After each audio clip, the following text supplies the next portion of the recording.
For the purposes of this video, starting in the Select and Sew segment of the program, I'm going to click on Pattern, and let's see what we can find. The screen that comes up is our patterns. The file folder Patterns is open. I could choose from a tab called Block, Continuous Line, Corner, Quad, Triangle, and over on the right, if I deselect File Filtering, I would be able to look for all kinds of patterns, but it is selected. And because I had deselected it, I could have typed in the name of a pattern that I was specifically looking for. Because I had checked Block Pattern, let's click Blocks and choose a pattern to work with. Let's pick the teddy bear over here. Open it up, and now we have a full-size screen that we're looking at. Let's take a look at what we have on this type of screen.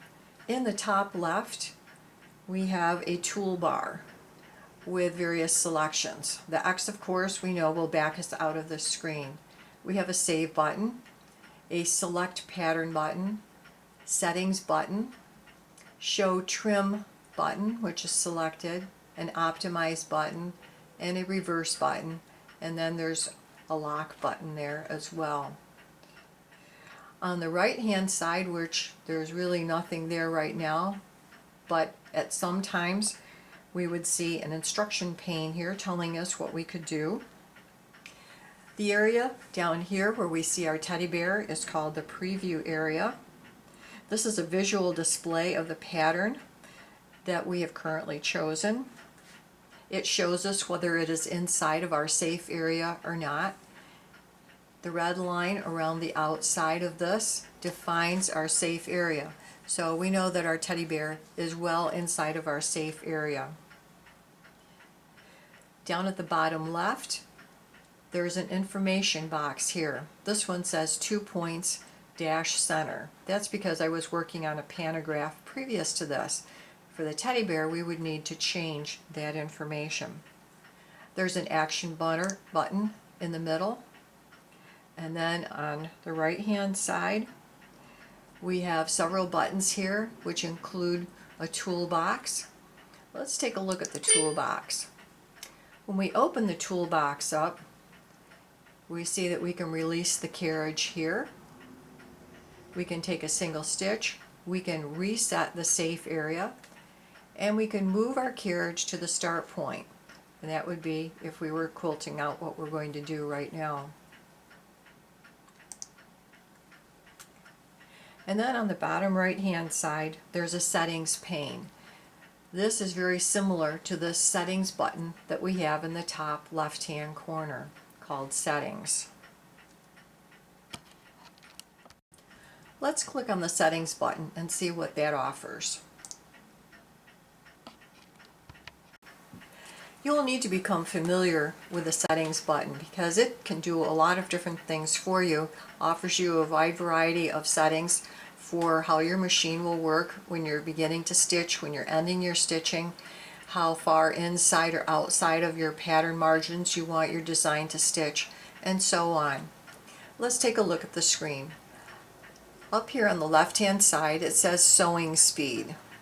I can set the sewing speed for my machine from slow to medium to fast. This is something that you will want to try. Not every design will work best sewn out fast, and perhaps sewing slowly is too slow.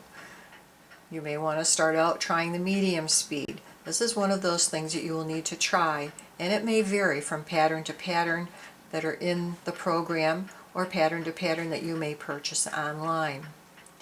Underneath the sewing speed is the tie-off stitch count. Right now this is set for 2, but I can change that anywhere from 0 to 5 to tie off the stitches at 5. Or if I don't want to tie off any stitches and I want to not bury my threads, I can do that as well. And I would set the tie off stitch count at 0 to do that. There is a selection called automatic bobbin pull. When you start your design, if this is selected, your carriage will move to the start point, pull up your bobbin thread. You will need to become familiar with the settings button because it can do a lot of different things for you, offers you a wide variety of settings for how your machine will work when you're beginning to stitch, when you're ending your stitching, how far inside or outside of your pattern margins you want your design to stitch, and so on. Let's take a look at the screen. Up here on the left hand side it says sewing speed. I can set the sewing speed for my machine from slow to medium to fast. This is something that you will want to try. Not every design will work best sewn out fast, and perhaps sewing slowly is too slow. You may want to start out trying the medium speed. This is one of those things that you will need to try, and it may vary from pattern to pattern that are in the program or pattern to pattern that you may purchase online. Underneath the sewing speed is the tie-off stitch count. Right now this is set for 2, but I can change that anywhere from 0 to 5 to tie off the stitches at 5. Or if I don't want to tie off any stitches and I want to not bury my threads, I can do that as well. And I would set the tie-off stitch count at 0 to do that.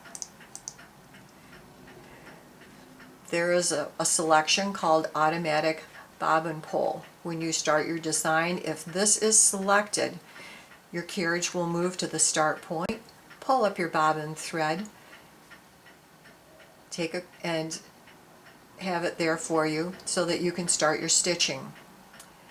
Also, there is a pause at trim lines. This would come into play if your design stitches off the edge of your quilt. For example, your first row on a pantograph, at the sides of a pantograph. It would indicate a pausing between a stop and a start if your pattern or design needed to go off the quilt and come back onto the quilt. And then below that, your pattern statistics. The height of the pattern, the width of the pattern, the number of stitches, and the number of trims in the design that you have chosen. In the middle section of this screen, we have 2 sections, one called pattern margins and the other one called stitch in the ditch margin.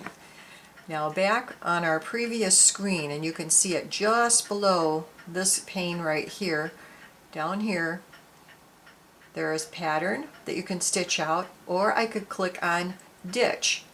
I could actually do stitch in the ditch or stitch inside or outside the margin of the block that I'm doing, which is a very nice effect.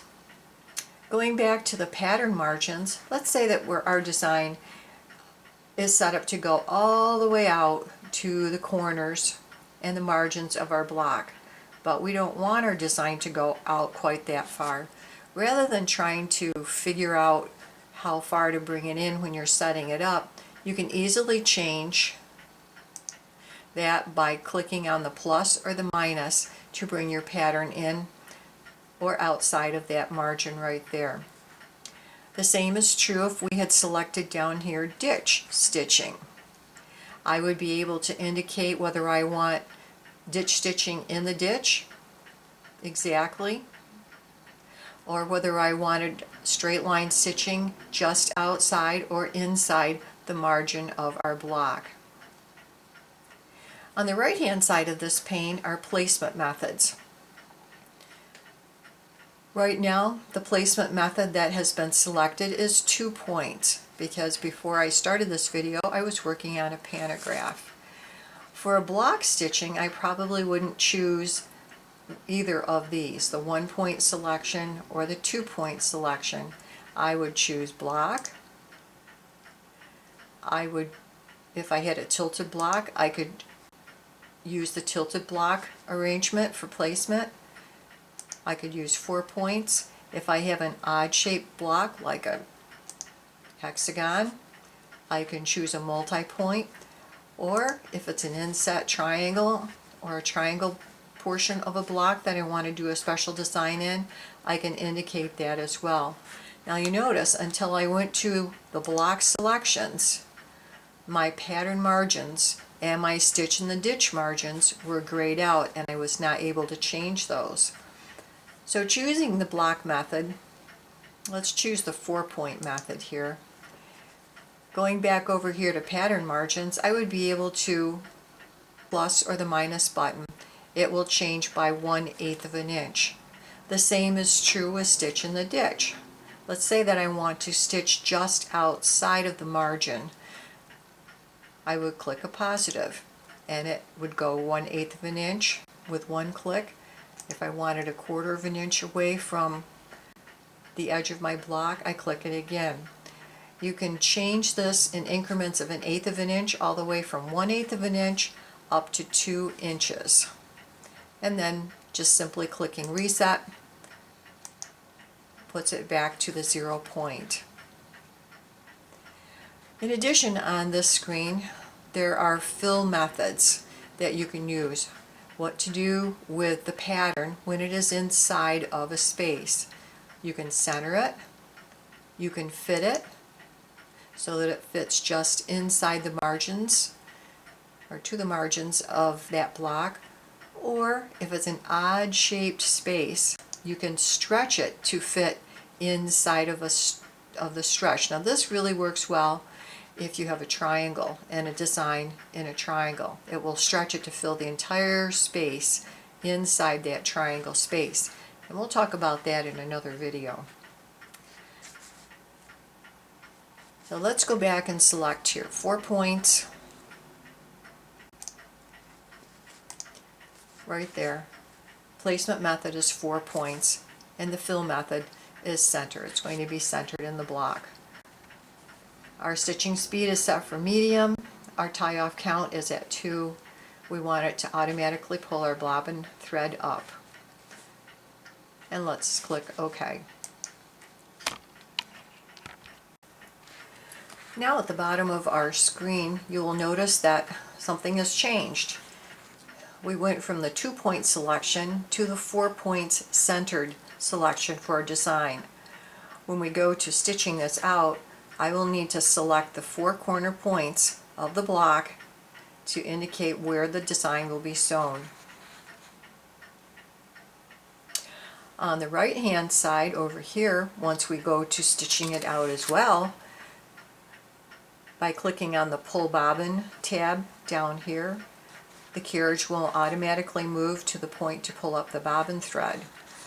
Once you have done that, you can click sew and it will take you back to the start point. Take a couple of security stitches and start sewing. At the top of the screen again, the tabs that we have here, I wanted to go over optimize with you because this is important. Maybe not necessarily with the teddy bear that we have here, but certainly with a pantograph design. So let's click optimize. When you're creating a pattern, especially if it's a pantograph, you want to make sure that it will sew out as quickly and as efficiently as possible, because this will save you time when you're working on your quilts. So let's look at the tools available on this optimization screen. Down here at the bottom left, it shows that there is one pattern. On our design that's drawn out here, you see the same yellow dot with a 1 in it. If we had a pantograph that was made up of several designs, we might find more than a number 1. We find that the green point right here, it just switched to blue, but it's green, is our start point. And over here where the red dot is will be our ending point. So our start stitching here and we stop stitching over here with the teddy bear design. Trim lines, which are not seen on this because there aren't any, would be indicated as it's shown down here, a teal dot with a line through it. We have the option of removing trim lines if it just goes from one design to the next, and rather than stopping and starting with each new design, you can remove those trim lines. But here we can also do something else that's kind of fun, and especially with a pantograph, it will give a clear indication of how it's going to stitch out for you. We can animate the stitching. So let's slow the speed down a little bit here so that we can watch it and see how the teddy bear will stitch out. I click on Animate Stitching, and you can see the blue line going around, completing our entire teddy bear. If we had a pantograph here and there were starts and stops or thread breaks, we would very clearly be able to see that that's happening in our design.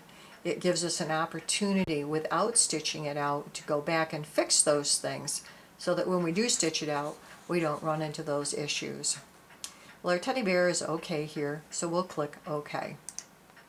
And it takes us back to our screen where we can go ahead, pull our bobbin, and then sew out our design.